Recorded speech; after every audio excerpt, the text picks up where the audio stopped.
où on te met. Alléluia. Alléluia.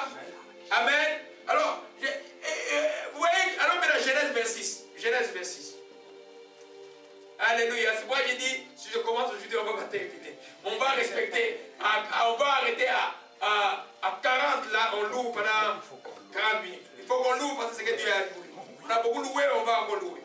Alléluia. Amen. Genèse 26 parle de qui? Parle d'Isaac. Alléluia. Amen. Alléluia. Genèse 26 à partir du verset 1. Il y eut une famille dans le pays, outre la famille qui y est dans l'état d'Abraham. On est dans le pays des Philistins. Isaac alla vers Abimelech, roi des Philistins, à Guérar. L'Éternel lui apparut, lui dit, ne descends point en Égypte, demeure dans le pays que je te dirai. Amen. La famine était dans le pays. Quand on parlait de la famine de l'époque, ce n'est pas comme la blague d'aujourd'hui, là où il y a l'ONU qui va aider les gens. Amen. Il n'y avait rien. Une sécheresse, les gens vivaient de culture, tout était sec, c'est la mort. Alléluia.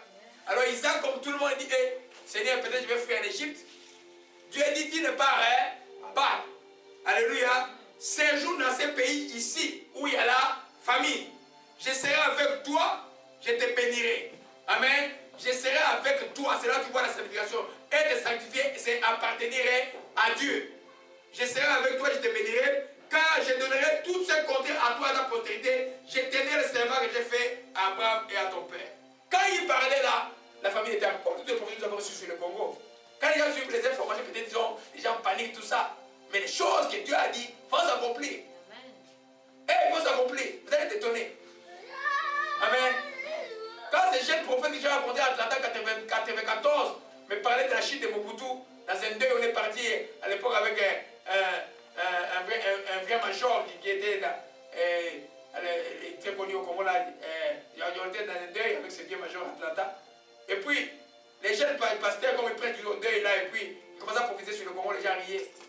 Ils disent, je vois l'esprit de léopard en train de retourner dans la forêt et de partir et s'enfuir. Moi, quand j'ai vu Mobutu partir, j'ai dit, oh, c'est ce que les gens avaient dit, mais ça a pris combien de temps? Ça a pris du temps.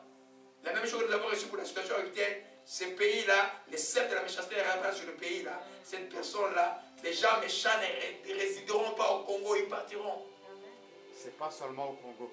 Amen. Toute l'Afrique sera délivrée. Amen. Dieu a commencé. Toute l'Afrique sera délivrée. Amen. Amen. Alléluia. Vous savez pourquoi? Vous savez pourquoi?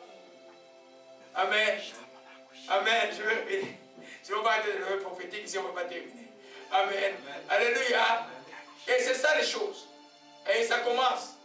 Amen. C'est pas de regarder pas les zigzags. Hein? Regardez ce que Dieu dit. Demeure de la foi, prier avec ce que Dieu a déclaré. Alléluia. Amen. Alors, nous continuons. Verset 6. Isaac resta où? À Guérar. Amen. Nous sommes en train de le montrer, Deutéronome 28, verset 3, qui dit tu seras béni dans la ville, tu seras béni dans les champs. J'ai dit que tu seras béni partout où tu seras. Amen. Isaac resta à Guérar. Alléluia. Et maintenant au verset 12, Amen.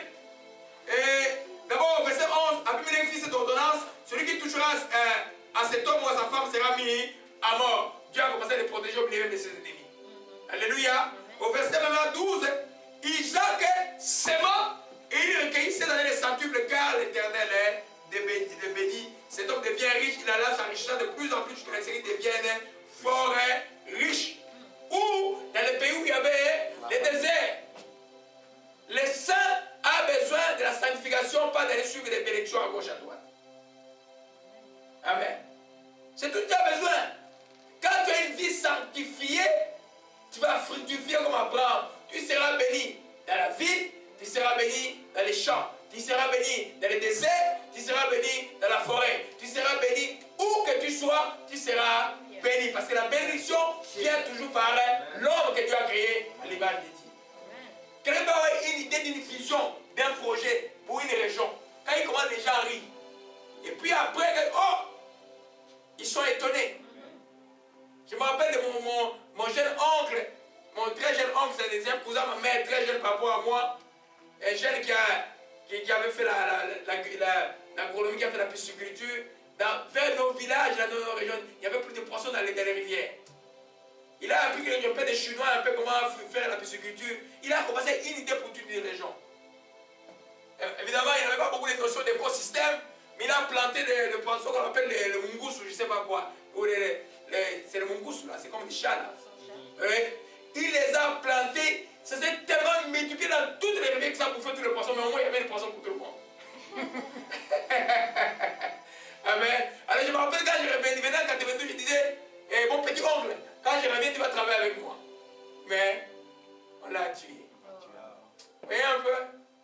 Amen. Il y a des visionnaires comme ça partout là. Dieu amène la bénédiction par l'homme. Ce n'est pas l'environnement qui crée l'homme. C'est l'homme qui change l'environnement. C'est ce que la Bible enseigne. C'est pourquoi le changement de l'homme est important. Un homme sanctifié amène la bénédiction où qu'il aille. Même dans l'entreprise où tu travailles. Même dans la ville où tu es. Amen. Même les gens qui nous hébergent ici commencent à nous persécuter. Ils savent, je vais l'appeler, ça veut dire, je vous amène la bénédiction. Le jour où on quitte ici, c'est ça sera des problèmes, il va fermer le temple. Il y a des problèmes d'argent, de gestion dans l'État maintenant là. Alléluia.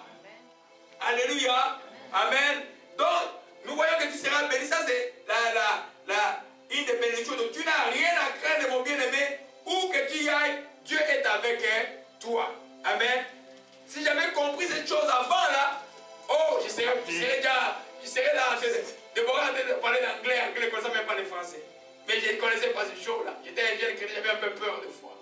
Alléluia. C'est l'homme qui définit l'environnement. La clé, c'est toi qui dois être en Christ. Tu dois être sanctifié. Alléluia. Ça, nous sommes en train de voir les détails de la faveur de Dieu et de la main de Dieu dans nos vies.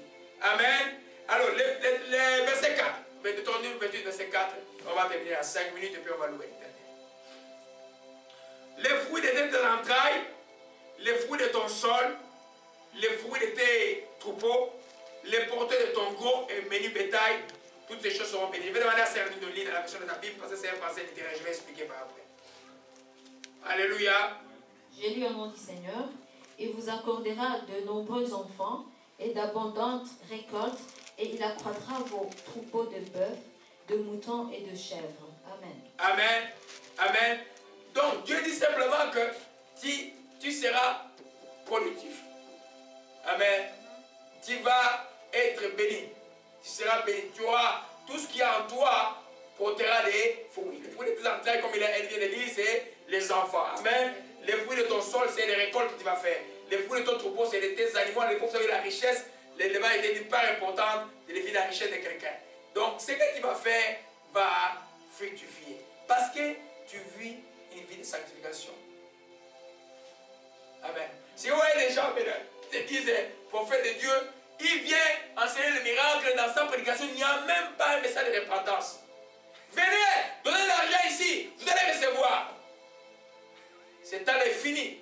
Je dis pour le Congo, c'est fini ces gens-là. Fini, ils sont grillés. Amen. Ils sont finis ces gens-là qui trompent les gens comme ça. Amen. La bénédiction de Dieu ne peut pas arriver dans un cœur injuste. La bénédiction de Dieu ne peut pas arriver, c'est un méchant. Dieu ne peut pas fructifier. Regardez l'offrande de quelqu'un qui n'est pas une vie sanctifiée. Si tu veux que tes offrandes, parce que aujourd'hui tout ça est représenté par l'argent. Je disais à quelqu'un, l'argent ne peut se fructifier que quand tu donnes. Mais fais attention. Donne d'abord ton cœur.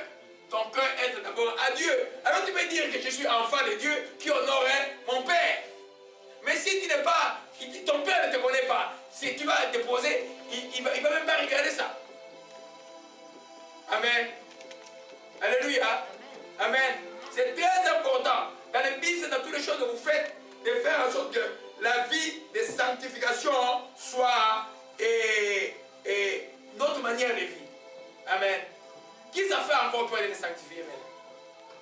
Ça doit vous faire peur. Il faut vivre une vie normale. C'est la vie normale. C'est la vie normale des chrétiens. La vie normale des chrétiens, c'est une vie sanctifiée. C'est une vie mise à part pour Dieu. C'est la normalité. Amen. Alléluia. Souvent, aujourd'hui, l'école de Christ, on croit que dans l'église, vous voyez voir, les gens attaquent les gens qui vivent une vie sanctifiée. Oh, toi, tu t'exagères. Toi, tu t'exagères. Est-ce que c'est possible ça? Amen. Amen. Non, toi, je disais tout ça, tu peux faire, c'est pas grave. Tu exagères un peu avec ça. Non, il faut faire attention. La clé de tout, comme nous avons dit, la clé de tout, c'est la sanctification. Comme nous avons vu que ta prière sera écoutée, nous voyons maintenant spécifiquement combien de choses qui vont arriver dans la vie.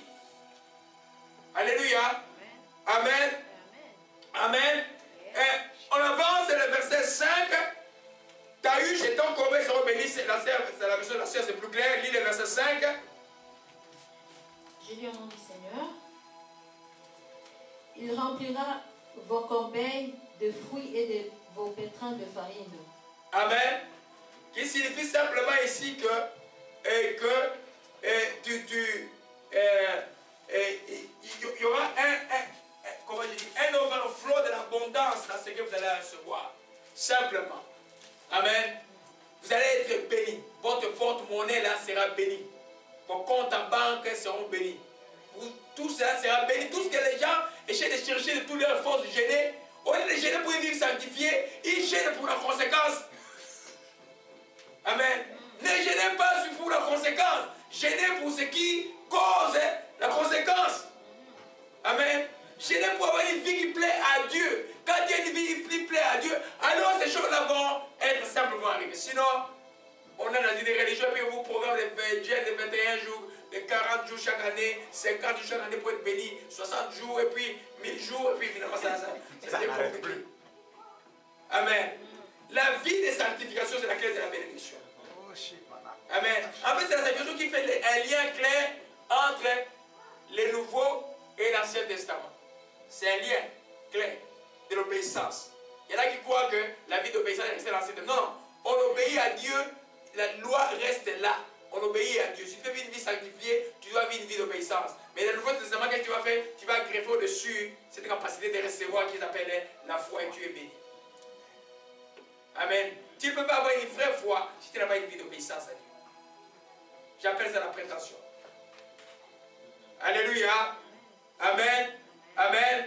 Alors, allons un peu. Je voulais même, permettez-moi de parler. On va sauter les versets 6, on va revenir sur ça dimanche prochain.